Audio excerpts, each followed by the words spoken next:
Bonjour à tous. Avant de commencer, n'oubliez pas de vous abonner à la chaîne et de laisser un like si vous aimez cette vidéo. C'est parti. Les racines d'un leader. Martin Luther King Jr. naît le 15 janvier 1929 à Atlanta, en Géorgie, dans une Amérique profondément marquée par la ségrégation raciale. Fils d'Alberta Williams King et de Martin Luther King Sr., il grandit dans un foyer religieux où les valeurs chrétiennes et le sens de la justice occupent une place centrale. Son père, pasteur influent à l'église baptiste Ebenezer, transmet à son fils un profond sentiment de dignité et de résistance face à l'injustice. Dès son plus jeune âge, Martin est confronté aux dures réalités du racisme institutionnalisé dans le sud des États-Unis. Il assiste aux humiliations subies par les Afro-Américains et ressent, comme beaucoup de ses contemporains, le poids écrasant de la ségrégation. Ces expériences laissent une marque indélébile sur lui et alimentent sa volonté de changement. En parallèle, il se distingue par sa curiosité intellectuelle et son talent oratoire, des qualités qui seront déterminantes dans son futur rôle de leader. Martin excelle dans ses études, sautant même des classes au lycée. À l'âge de 15 ans, il est admis au Morehouse College, une institution prestigieuse réservée aux Afro-Américains. Pendant cette période, il commence à réfléchir profondément à la question de l'injustice sociale et au rôle qu'il pourrait jouer pour y remédier. Son mentor, le président du Morehouse College, Benjamin Mace, l'inspire à envisager le ministère non seulement comme une vocation spirituelle, mais aussi comme un moyen d'engendrer un changement social. En 1948, Martin obtient son diplôme de Morehouse et poursuit ses études au Crozer Theological Seminary en Pennsylvanie. Là, il se distingue par ses excellents résultats académiques et développe un intérêt pour les enseignements de Mahatma Gandhi sur la non-violence. Cette philosophie, qu'il découvre à travers des lectures et des discussions avec ses professeurs, résonne profondément en lui et façonne sa vision de la lutte contre l'oppression. Martin poursuit son éducation en s'inscrivant à l'Université de Boston, où il obtient un doctorat en théologie systématique en 1955. Pendant ses années à Boston, il rencontre Coretta Scott, une jeune femme brillante et engagée. Leur mariage en 1953 marque le début d'un partenariat qui jouera un rôle crucial dans sa vie et sa mission. Coretta partage ses idéaux et le soutient dans ses efforts pour promouvoir la justice et l'égalité. Les premières années de Martin Luther King Jr. sont marquées par une combinaison unique de défis personnels et d'influences formatrices. Sa foi, son éducation et son exposition précoce aux injustices raciales le préparent à devenir l'un des plus grands leaders du mouvement des droits civiques. Bien que rien à ce stade ne laisse présager l'ampleur de son impact futur, il est déjà clair que Martin est un homme animé par une vision et une détermination exceptionnelles.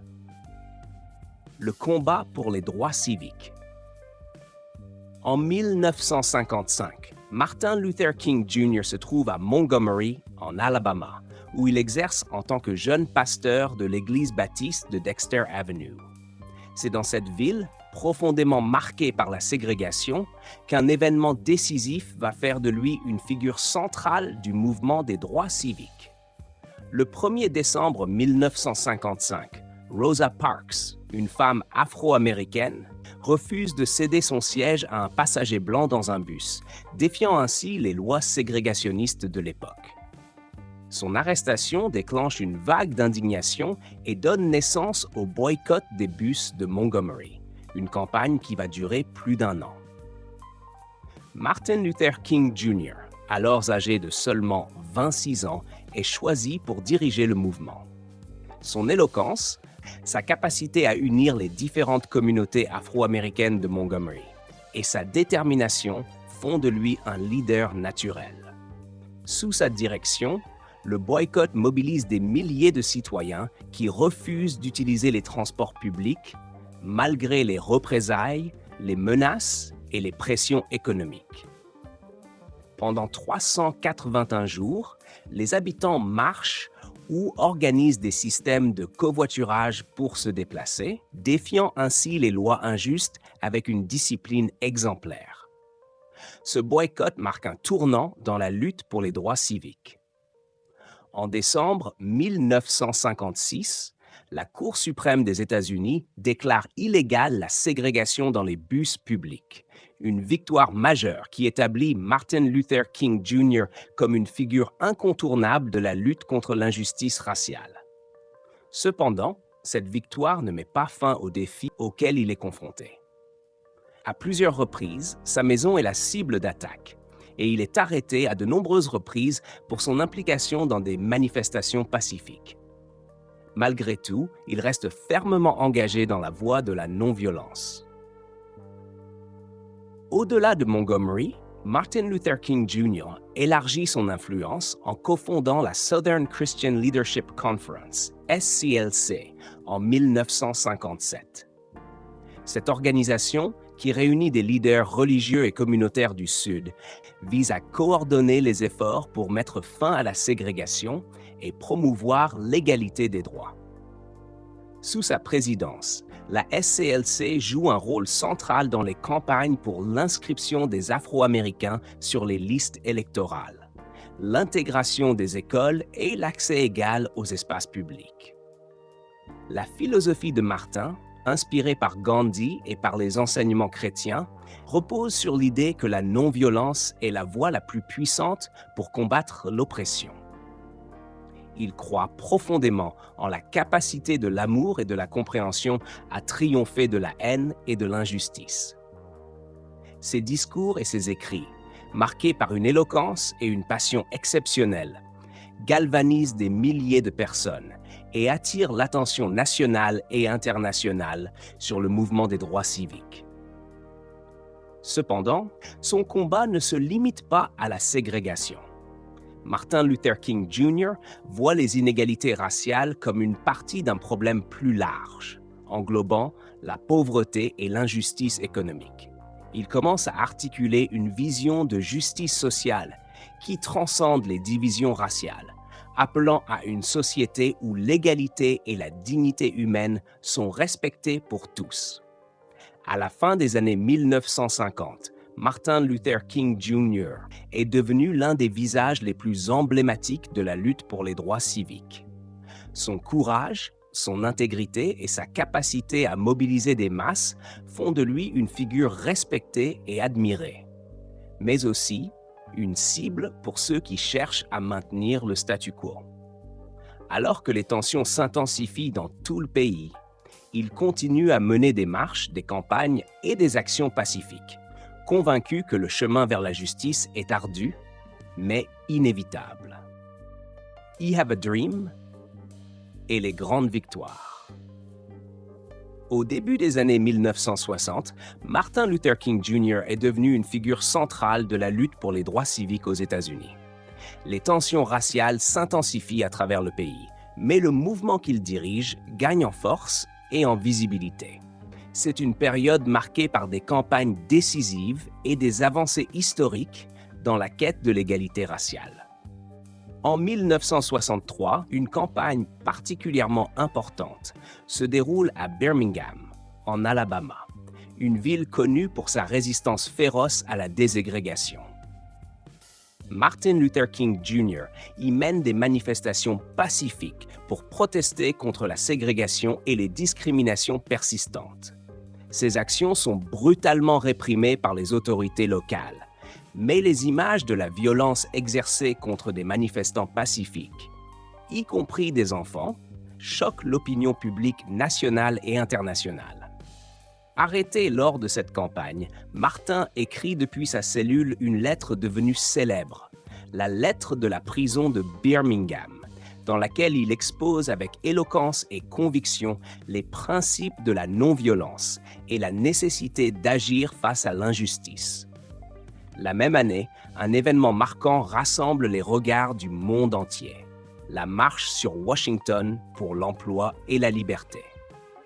Le 28 août 1963, plus de 250 000 personnes convergent vers la capitale américaine pour exiger la fin de la ségrégation, l'égalité des droits et des opportunités économiques. Devant le Lincoln Memorial, Martin Luther King Jr. prononce son discours emblématique « I have a dream ». Ces mots résonnent comme un appel universel à la justice, à l'égalité et à l'unité, transcendant les frontières raciales et sociales. Ce moment est gravé dans l'histoire comme un symbole puissant du mouvement des droits civiques. En 1964, l'impact de ces efforts collectifs se concrétise par une avancée majeure. Le Civil Rights Act est promulgué, mettant fin à la ségrégation légale dans les lieux publics et interdisant la discrimination raciale dans l'emploi. Cette victoire législative est l'un des plus grands triomphes du mouvement. Et elle souligne l'importance de l'engagement inébranlable de Martin Luther King Jr. et de ceux qui l'ont suivi. Cette même année, il reçoit le prix Nobel de la paix, devenant à 35 ans le plus jeune lauréat de l'histoire à l'époque. Il dédie cette distinction à tous ceux qui ont lutté pour la justice et la dignité humaine, réaffirmant son engagement envers une résistance non violente. Cependant, le combat est loin d'être terminé. En 1965, Martin joue un rôle clé dans les marches de Selma à Montgomery, organisées pour exiger le droit de vote des Afro-Américains. Ces marches pacifiques, confrontées à une répression violente, culminent avec le Voting Rights Act, une loi historique adoptée la même année pour protéger le droit de vote de tous les citoyens, indépendamment de leur race. Cette période de grande victoire est aussi marquée par des défis croissants. Martin Luther King Jr. devient une cible de plus en plus attaquée par ceux qui s'opposent au changement. Il fait face à des menaces constantes, à des tentatives d'intimidation et à une surveillance intense de la part des autorités fédérales. Malgré cela, il reste résolu, persuadé que les sacrifices sont nécessaires pour construire un avenir meilleur.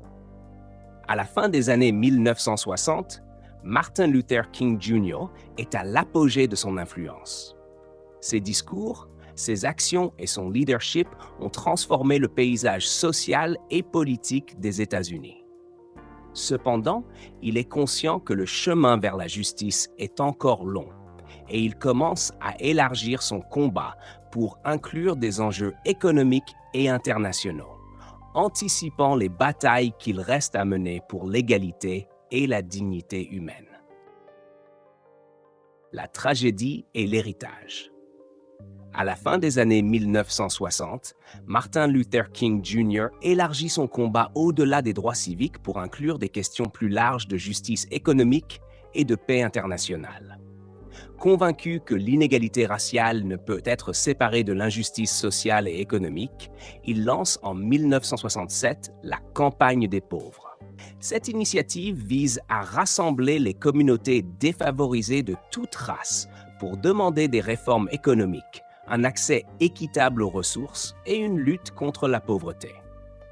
Pour Martin, ce combat est une extension logique de sa vision d'une société où chaque individu est traité avec dignité et respect. Cependant, son engagement contre la guerre du Vietnam, exprimé publiquement à partir de 1967, lui vaut de nouvelles critiques.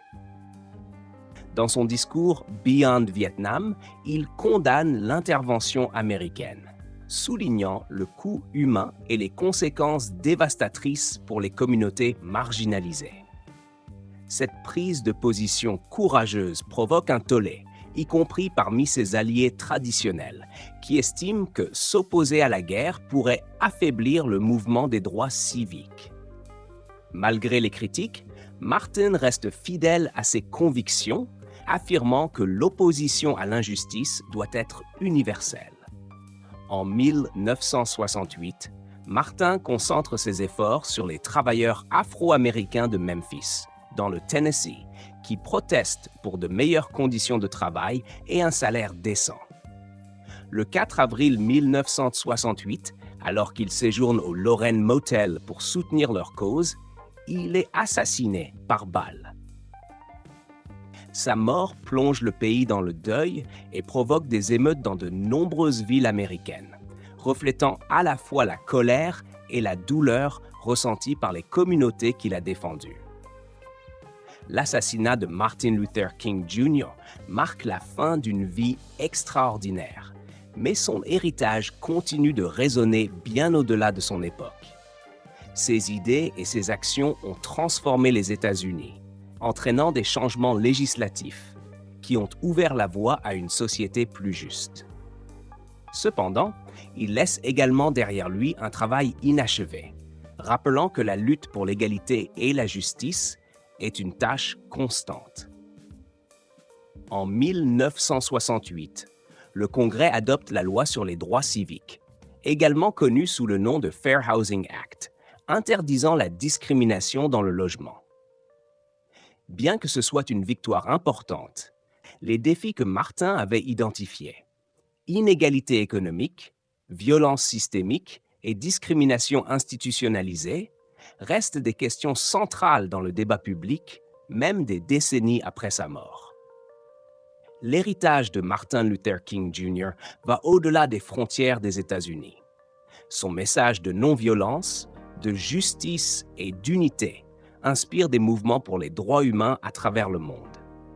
De nombreux leaders, de Nelson Mandela à Barack Obama, citent son influence comme un phare dans leur propre lutte pour la liberté et l'égalité. En reconnaissance de son impact durable, le jour de Martin Luther King Jr. est instauré comme jour férié aux États-Unis en 1983, célébrant son anniversaire chaque année en janvier. Martin Luther King Jr.